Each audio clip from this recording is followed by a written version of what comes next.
तो इंटीग्रेशन का next method देखते हैं, इंटीग्रेशन बाय पार्ट्स। अच्छा, ये जो है वो है ना काफ़ी इम्पोर्टेंट मेथड है। इनफैक्ट अभी तक अपन ने जितने मेथड देखे तो उन मेथड्स को यूज़ करके यदि हम किसी फंक्शन को इंटीग्रेट नहीं कर पाते हैं तो चांसेस हैं कि उसका इंटीग्रेशन जो है वो हम इंटीग्रेशन बाय पार्ट्स को यूज़ करके करेंगे। ठीक, इस मेथड में और इसके पहले जितने मेथड अपन ने अभी तक कवर किए हैं उसमें मेन डिफरेंस क्या है ना, उसको पहले आप अप्रिशिएट करें, उससे इस मेथड की है ना वैल्यू आपको पता चलेगी। तो जैसे अभी तक अपन ने जितने मेथड्स डिस्कस किए उसमें मेन प्रोसेस क्या होता था, जैसे फॉर एग्जांपल यदि मैं लूँ dx upon ax square plus bx plus c, इसका इंटीग्रल अपन ने किया। तो फंक्शन यदि इस फॉर्म में हो तो उसको इंटीग्रेट करने के लिए हमने स्टैंडर्ड फॉर्म्स यूज़ किए थे, है ना। कौन से स्टैंडर्ड फॉर्म्स थे अपने पास में? 3 स्टैंडर्ड फॉर्म्स है बेसिकली, है ना। या तो x square plus a square है ना इसका इंटीग्रल, या फिर x square minus a square है ना इसका इंटीग्रल, और या फिर डी एक्स अपॉन ए स्क्वायर माइनस एक्स स्क्वायर। तो हमारा एम क्या होता था, इन 3 में से किसी फॉर्म में इस इंटीग्रल को हम चेंज कर लें, है ना। और उसके बाद में इन इंटीग्रल्स का स्टैंडर्ड रिजल्ट हमको मालूम होता था और हम फिर इंटीग्रेट कर लेते थे। ठीक, अच्छा, इसी तरह से यदि ऊपर यहाँ पॉलिनोमियल मिल जाता था, ठीक है, a x square plus b x plus c, यदि पॉलिनोमियल मिल जाता था तो फिर क्या, हम इसको 2 या 3 पार्ट्स में हम उसको तोड़ दें इंटीग्रल को। यही किया था अपन ने, ठीक है, जिसमें से ये जो शुरू के जो पार्ट्स हैं वो बिल्कुल सिंपल टाइप के इंटीग्रल्स होते थे, और एक पार्ट हमको किस टाइप का मिल जाता था, एक पार्ट हमको इस टाइप का मिल जाता था, और इस वाले पार्ट को हम फिर सेम ये मेथड लगा करके कर लेते थे। ठीक, अपन ने एग्जैक्टली सेम चीज की जब हमको नीचे अंडर रूट मिल गया a x square plus b x plus c, है ना। इसके लिए भी हमने स्टैंडर्ड इंटीग्रल्स बना लिए। स्टैंडर्ड इंटीग्रल्स कौन कौन से बनाए, x square plus a square, है ना, d x upon under root x square minus a square, और d x upon under root a square minus x square, है ना। ये 3 इंटीग्रल अपन ने बना लिए। तो अपना एम क्या होता था भाई, इसको इसमें इन फॉर्म्स में कन्वर्ट कर लें, और इन इंटीग्रल्स के रिजल्ट अपने को मालूम होते थे तो हमारा इंटीग्रेशन निकल जाता था। फिर अपन ने यही स्टैंडर्ड फॉर्म्स जो हैं वो यूज किए ट्रिग्नोमेट्रिक फंक्शंस को भी करने के लिए। भाई जब हमको a sine square x plus b cos square x, है ना, इस तरह के इंटीग्रल्स मिलते थे तो हम क्या करते थे भाई, इसको tan और sec स्क्वायर एक्स में चेंज कर लेते थे यार। tan और sec स्क्वायर एक्स में चेंज करने से हमको क्या होता था, ये वाला इंटीग्रल जो है वो इस वाले फॉर्म में कन्वर्ट हो जाता था। और फिर इस तरह के फंक्शन का इंटीग्रल कैसे निकालते हैं ये तो अपने को मालूम ही था। ठीक है, तो इंटीग्रल निकाल करके और फिर बैक सब्स्टिट्यूट कर दें तो हमारे पास में x के टर्म्स में रिजल्ट आ जाता था, है ना। इस तरह के फंक्शन के लिए भी किया हमने। और यदि है ना x का पावर जो है वो मतलब साइन, ये ट्रिग्नोमेट्रिक फंक्शन का पावर जो है वो 1 हो, है ना, उस केस में भी हमने मोरलेस p sin x plus q cos x, है ना, इस वाले केस में भी हमने सेम ही चीज की, है ना। साइन एक्स और कॉस एक्स को tan square tan x by 2 के टर्म्स में सब्स्टिट्यूट करके और फिर इस वाले फॉर्म को भी हम इस फॉर्म में कन्वर्ट कर लेते थे। ठीक, आप देख रहे हैं, ये मैंने केवल इलस्ट्रेशन के लिए, अपन ने इसके अलावा भी कई मेथड्स किए थे, पर उन सब केस में भी मेन मेथड हमारा क्या होता था कि भाई जो भी हमारे को फंक्शन दे रखा है उसको स्टैंडर्ड फॉर्म में कन्वर्ट करें और फिर स्टैंडर्ड फॉर्म के इंटीग्रल्स जो हैं वो हम याद कर लें ताकि हमारा इंटीग्रल जो है तुरंत निकल जाए। पर इसमें एक चीज़ तो आप अप्रिशिएट कर ही सकते हैं कि भाई फंक्शंस तो जो है वो किसी भी वेराइटी में आ सकते हैं। कोई ज़रूरी तो नहीं है नहीं कि हर फंक्शन जो है वो हम किसी स्टैंडर्ड फॉर्म में कन्वर्ट कर ही पाएँ, है ना, कोई ज़रूरी तो है नहीं। जैसे मैं एक बिल्कुल सिंपल सा फंक्शन भी लिखूँ, है ना, जो इस स्टैंडर्ड फॉर्म में यदि हम कन्वर्ट नहीं कर सकते हैं, है ना, और इस वाले फंक्शन को हम नहीं कर पाएंगे तो इनमें से किसी भी मेथड से वो सिंपल से फंक्शन का इंटीग्रल हम नहीं निकाल पाएंगे, है ना। यदि मैं यहाँ पे लिख दूँ x sin x dx, कितना सिंपल सा फंक्शन है ये, पर अपन ने जितने मेथड किए उसके स्टैंडर्ड फॉर्म में ये कवर नहीं हो रहा है। क्यों? ये 2 तरह के फंक्शंस का मिक्स है, है ना। एक ये x ये अलजेब्रिक फंक्शन है पॉलिनोमियल, और ये क्या है, ट्रिग्नोमेट्रिक फंक्शन है। दोनों को मिक्स कर दिया तो ये हमारे सारे मेथड जो है फेल हो गए। आप देख रहे हैं।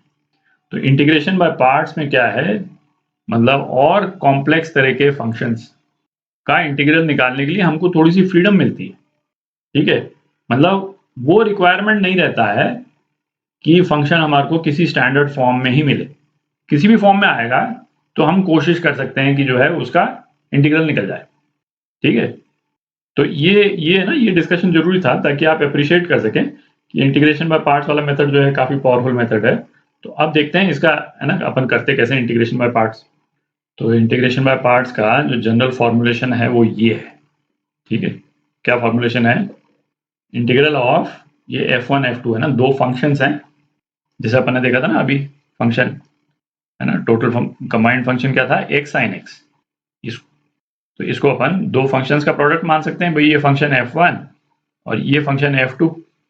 ठीक है, इस तरह से देख सकते हैं इसको। तो ये क्या बोलता है इंटीग्रेशन बाय पार्ट्स, है ना, integral of f1 f2 dx ये किसके बराबर होगा, f1 into integral of f2 minus integral of ये पूरा जो है स्क्वायर ब्रैकेट में है, यहां से लेकर यहां तक, minus integral of differential of first into integral of second.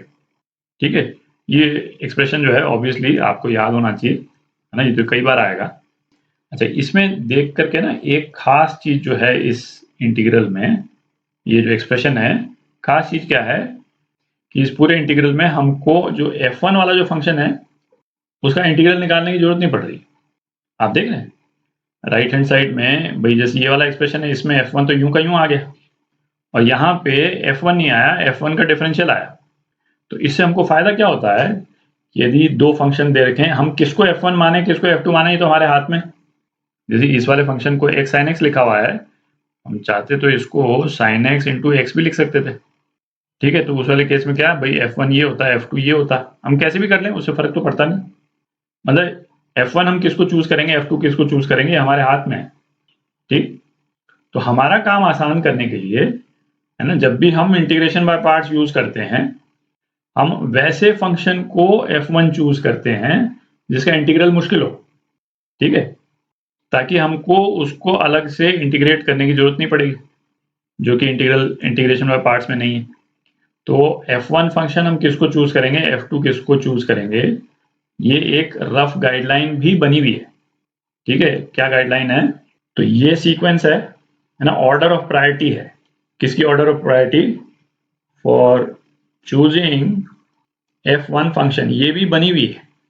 ठीक है, मतलब रफ ऑर्डर है, ऐसा जरूरी नहीं कि हर इंटीग्रल में हम इसको फॉलो ही करेंगे, बट ब्रॉडली इसको फॉलो करने से बेटर रहता है। ठीक है, तो ये ऑर्डर ऑफ प्रायोरिटी क्या बोलती है कि f1 फंक्शन को हम इस प्रायोरिटी में चूज करेंगे, है ना, इलेट या आइलेट कैसे भी बोल रहे हैं इसको। आई जो है inverse trigonometric function, L log function, ये अलजेब्रिक फंक्शन ट्रिग्नोमेट्रिक, और ये एक्सपोनेंशियल फंक्शन। ठीक है, मतलब दो फंक्शन यदि दे रखे हैं उनमें से एक जो है वो इनवर्स ट्रिग्नोमेट्रिक फंक्शन है और दूसरा जो है वो अलजेब्रिक फंक्शन है, तो हम f1 किसको चूज करेंगे, इनवर्स ट्रिग्नोमेट्रिक फंक्शन को। ठीक है, दो फंक्शन है, यदि एक फंक्शन जो है वो ट्रिग्नोमेट्रिक फंक्शन है और दूसरा फंक्शन यदि अलजेब्रिक फंक्शन है, ठीक है, तो a जो है वो t से ऊपर आ रहा है, इसका मतलब अलजेब्रिक फंक्शन क्या हो जाएगा f1 और ट्रिग्नोमेट्रिक फंक्शन क्या हो जाएगा f2। इनवर्स के साथ में अलजेब्रिक फंक्शन f2 था। ठीक है, क्योंकि इनवर्स ट्रिग्नोमेट्रिक फंक्शन को अलजेब्रिक फंक्शन के कंपैरिजन में इंटीग्रेट करना ज़्यादा मुश्किल होता है, इसलिए हमने इसको f1 रख लिया। ठीक है, तो ये भी आपको याद होना चाहिए, है ना, इसके भी कई एग्जांपल्स करेंगे तो आपको वैसे भी याद हो जाएगा। अच्छा, अब आपके दिमाग में है ना ये बात तो उठी रही होगी कि भाई ये एक्सप्रेशन जो है वो आया कैसे। तो ऐसा करते हैं, इसको डिराइव कर लेते हैं, है ना। आप डेरिवेशन को देख लें केवल अप्रिशिएट करने के पॉइंट ऑफ व्यू से, ऑब्वियसली आपको याद करने की जरूरत नहीं है ना, बट ये तो आपको मालूम होना ही चाहिए कि भाई ये आया कैसे। ठीक, तो इसका डेरिवेशन करते हैं। तो अब आप देखें, जैसे है ना कोई दो फंक्शन ले लें अपन g1 और g2, इसका यदि हम डिफरेंशियल निकालेंगे, ठीक है, तो क्या आ जाएगा, D g1 by D x g2 plus g1 D g2 by D x, है ना, ये हो जाएगा। ठीक, हम क्या लिख सकते हैं भाई, इस वाले टर्म को आइसोलेट कर लें तो g1 dg2 by D x ये किसके बराबर हो गया, ये बराबर हो गया D by D x integral of g1 g2 minus D g1 by D x into g2, है ना, ये हो जाएगा। ठीक, अच्छा अब हम ऐसा करें कि g1 को तो f1 मान लें, ठीक है, तो ये g1 तो f1 हो गया। अच्छा dg2 बाई डी एक्स, भाई ये भी तो कोई फंक्शन ही होगा, किसी फंक्शन का डिफरेंशियल, ये भी एक फंक्शन ही होगा, ठीक है। तो dg2 बाई डी एक्स को हम दूसरा फंक्शन मान लें f2, ठीक। तो इसका इम्प्लीकेशन क्या हो गया कि g2 जो है वो क्या हो जाएगा, भाई g2 जो है वो f2 का इंटीग्रल हो जाएगा। किसी भी फंक्शन का इंटीग्रल क्या होता है कि भाई उसका डिफरेंशियल यदि हम लेंगे तो ये फंक्शन आ जाना चाहिए, और g2 का डिफरेंशियल जो है f2 है, तो g2 जो है वो क्या हो गया, f2 का इंटीग्रल हो गया, ठीक। तो ये ऊपर वाला जो एक्सप्रेशन है इसको यदि हम इंटीग्रेट कर दें, है ना, ये हमने इंटीग्रेट कर दिया दोनों तरफ, तो अब देखें ये लेफ्ट हैंड साइड क्या हो गया, ये इंटीग्रल ऑफ g1 क्या है, ये तो f1 है, और g2 क्या है, f2 है, ठीक। ये किसके बराबर हो जाएगा, integral of differential of g1 g2, तो ये क्या हो गया भाई, ये तो g1 g2 ही हो गया, ठीक, और minus integral of dg1 by D x, ये क्या हो गया df1 बाई डी एक्स, ठीक है। g1 तो क्या है, f1 है ना ये, और g2 है ना, g2 क्या है, f2 का इंटीग्रल है, तो इंटीग्रल ऑफ f2 dx, है ना, ये हो गया। और अब ये वाला जो एक्सप्रेशन है g1 g2 क्या है, मैं यहाँ पे लिख देता हूँ अलग से क्योंकि हो ही गया ये, g1 जो है वो f1 है और g2 जो है वो क्या है, इंटीग्रल ऑफ f2, तो इंटीग्रल ऑफ f2 dx। तो अब आप देखें, है ना, यही वाला एक्सप्रेशन आ गया, तो ये जो एक्सप्रेशन है, ये एक्सप्रेशन क्या है, ये एक्सप्रेशन है, ठीक है, और ये एक्सप्रेशन इस एक्सप्रेशन के बराबर है, और वही हमने यहाँ पे, है ना, इंटीग्रल ऑफ f1 f2 दोनों फंक्शंस का इंटीग्रल, ठीक है। तो इसी प्रोसेस से हमने ये इंटीग्रेशन ऑफ पार्ट्स जो है ना, इसको डिराइव किया है। डेरिवेशन ऑब्वियसली आपको याद करने की जरूरत नहीं है ना, पर मालूम तो होना ही चाहिए ये आया कैसे, ठीक। तो अगले, है ना, कुछ वीडियोस में, है ना, इंटीग्रेशन बाय पार्ट्स के कई ढेर सारे एग्जांपल देखेंगे अपन।